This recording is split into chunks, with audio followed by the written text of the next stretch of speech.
Life begins at the end of your comfort zone. Never has a statement been more true to us than the day that we left the dock on our sailboat and threw the anchor, along with our comfortability, into the water.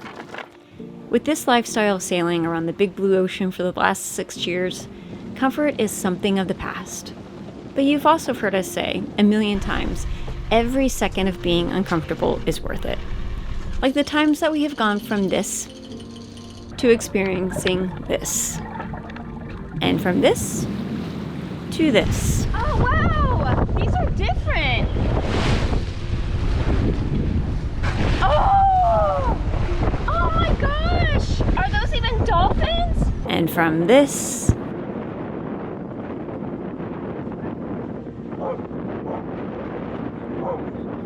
to this.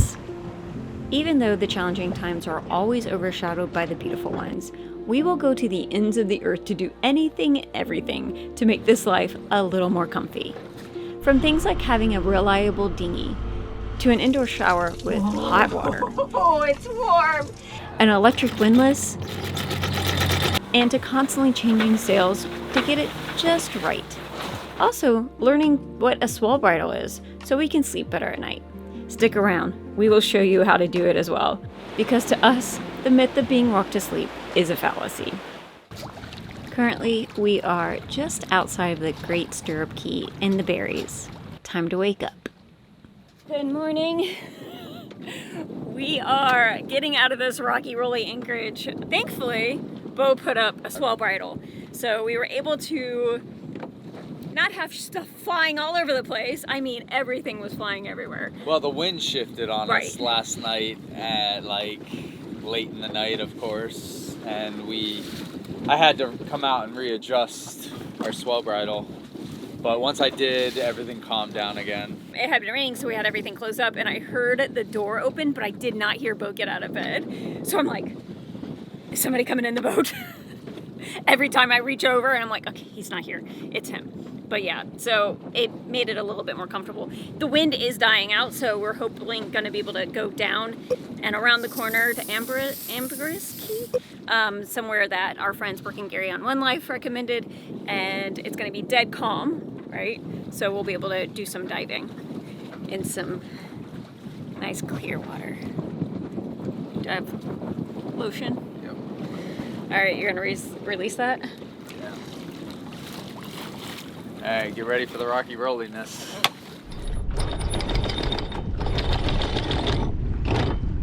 Okay. Swell bridle has been undone. Alright, if you can motor up more. Oh, wait. Let's raise the main first. Okay.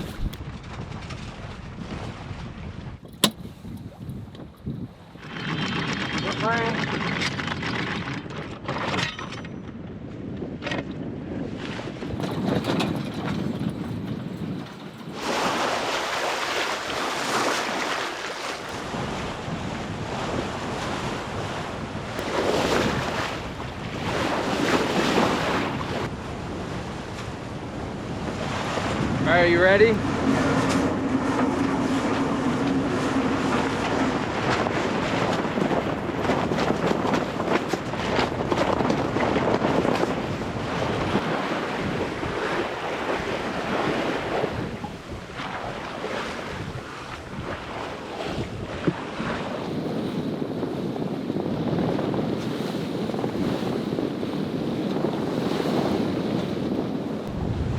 We're way overpowered, huh?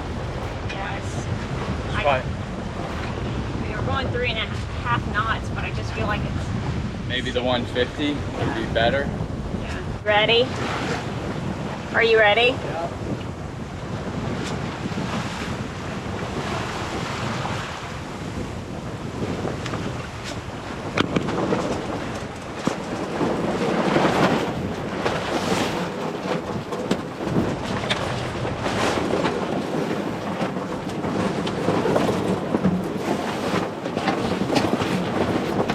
I think we need a reef in. Okay. Seem a little overpowered, or We can always shake it out. Huh? We can always shake it out. I think we should put up the 100, not the 150. He's hesitating because we know it's supposed to be blowing less in an hour or two. Maybe.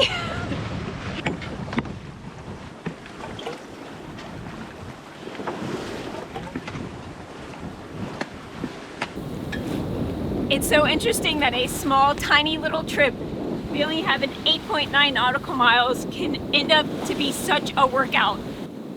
I know some of you guys are probably asking, didn't they get a roller furler? Well, unfortunately, we weren't able to get our sails in time to come to the Bahamas. So we are sailing around with our head sails, and once we get back, we will be able to pick them up and install the roller furler. And Beau won't have to be up there as much anymore. You going faster? Kinda. I definitely can point better. I think we should put a reef in the main. Should we put a reef in? I honestly feel like it's dying out. And it's definitely not going west like it's supposed to be. Or how it was reported to be. I'm going 2.7.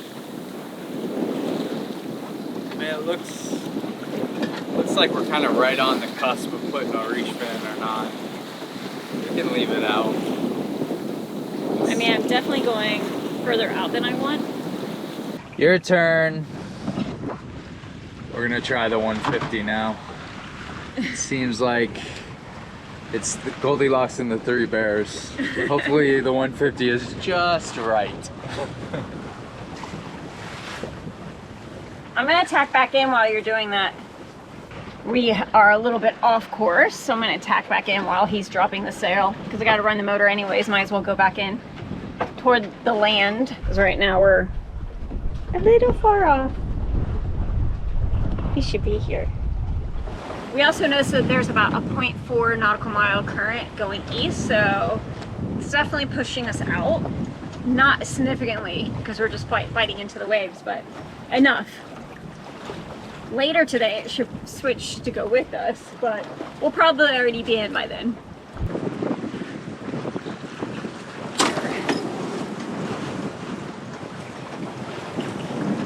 What goes up must come down. Spinning wheels something, and don't know the song. Is that how it goes? What goes up must come down. Yeah, that's all I got. Baby locks. What were the Three Bears' names? They didn't have Mama, names. Papa, and Baby. Oh, so this is Baby Bear. This is Baby Bear. This is Baby Bear. Baby yeah. Bear. We're putting up Mama Bear right now.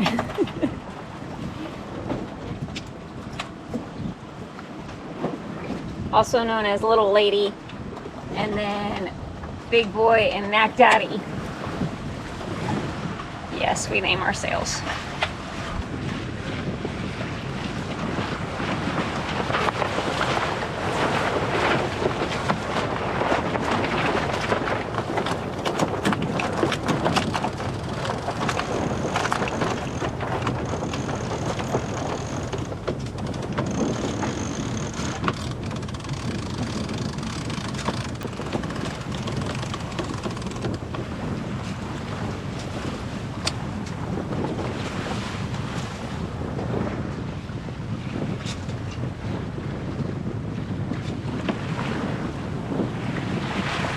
Mama Bear seems to be doing good.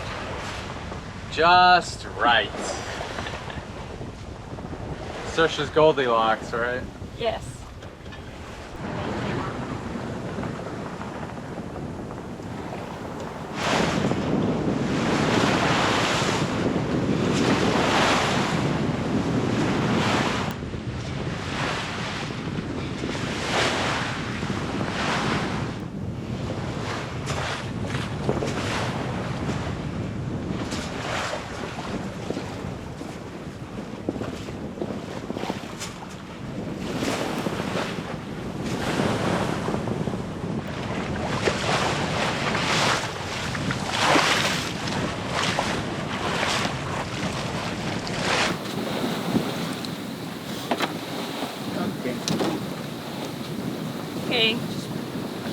to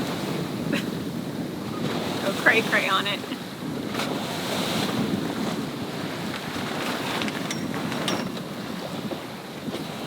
Tacking!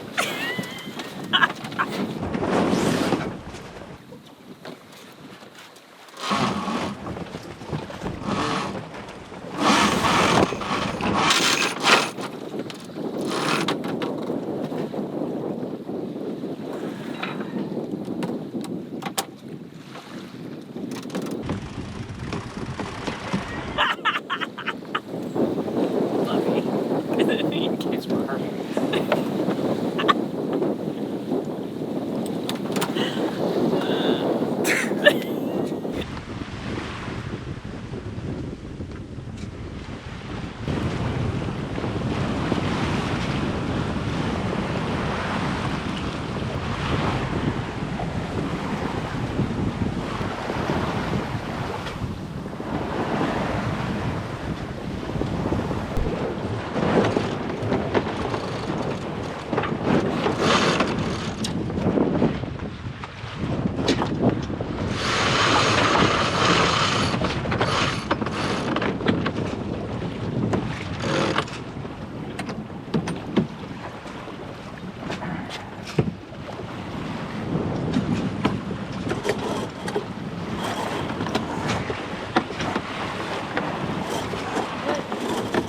Touching the old butt.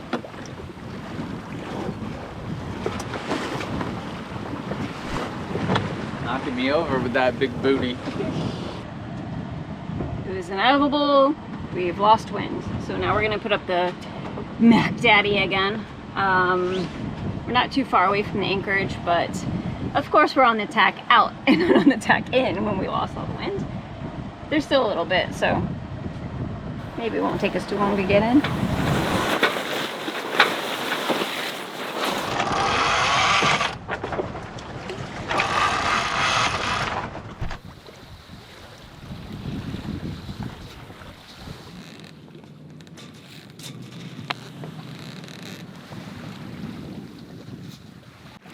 Feels like it's picking up here.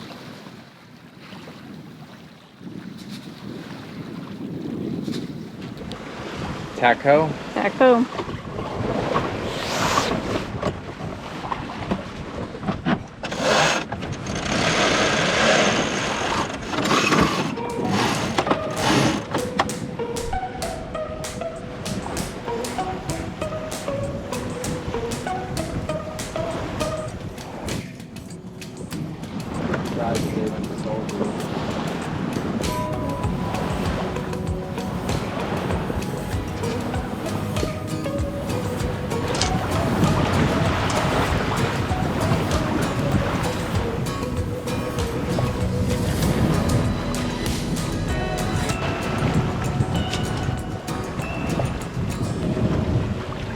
Change of plans. We are headed to Soldier Key. We were gonna go to Ambergris, but it looked like the swell was gonna be a little nasty, so we have no idea if it'll be nasty here either, but we're running out of sunlight and yeah, time to drop.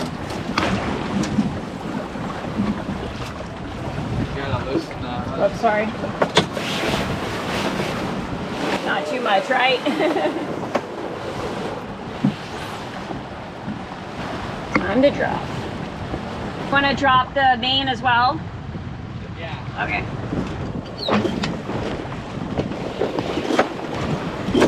Another blue water, beautiful beach. I think I see a puppy on the beach.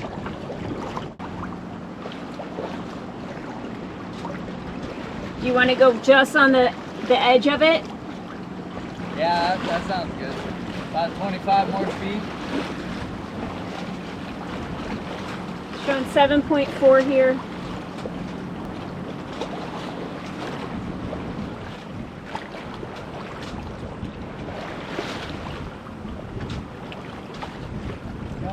Already killed it.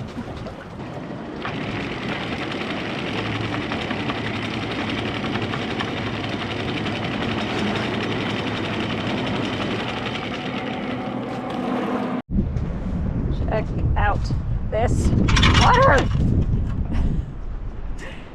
Nice island. Little swelly. Not too bad. I can put out the Swell bridle. Typically when we're at anchor, the wind and swell are directly on our bow. But in this anchorage, the swell's hitting us on the starboard side, which is really annoying. Right now we got about 5-to-1 scope out. So first thing, I need to pull in about a 1.5 boat length of chain. We use this. It's a 1/2-inch line, about 2 boat lengths long. One end we secure at the transom on our aft winch. You could also put it on a cleat. I'm bringing the other end up to the anchor chain where I'm going to use a rolling hitch to tie it to the chain. We want the bow to point to starboard into the swell, so that's why we put the line on our port side. Now I have to pay the rest of the chain that I took in back out. While I'm paying out the chain, I do have to make sure the bow goes to starboard and not to port, otherwise this line will end up under the keel. Then we just make any adjustments back at the winch.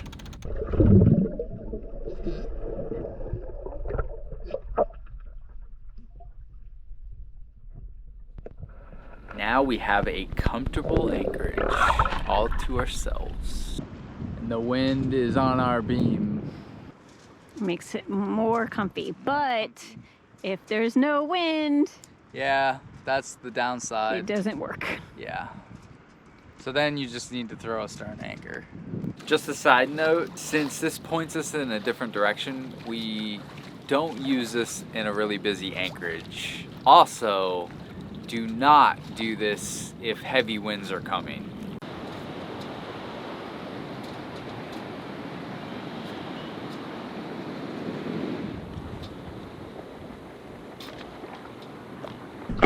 It's dive day. Beautiful day out, flat calm waters, and we've seen some spots on the map for great reefs, so we're gonna go and see if we can check out some coral and hopefully find some lobbies and fishies.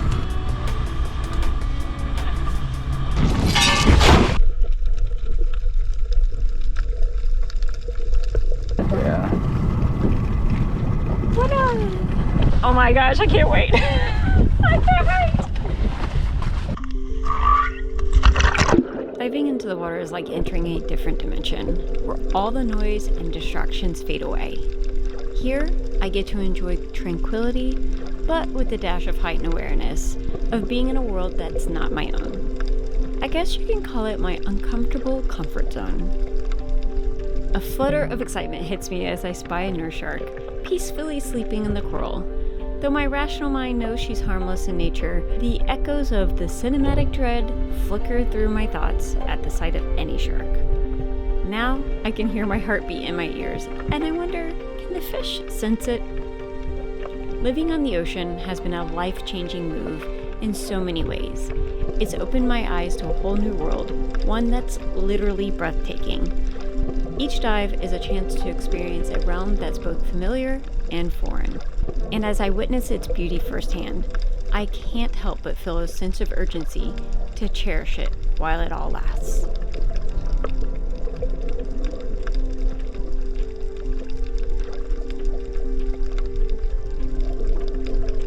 As I dive into these pristine waters, my mind is consumed with one thing: hunting. Even though I'm thinking of a nice, delicious meal for tonight, I'm still captivated by the vibrant underwater world. The ocean floor is alive with activity. It's a bustling community of colorful characters going about their daily lives. Sneaking up on these little slippery creatures is quite the skill. Let's just say it's a skill I'm still refining. But Rome wasn't built in a day, and neither is a successful hunter. So for now, I'm settling with this little fella as my catch of the day. After all, good things come in small packages, especially when they're served with a side of adventure.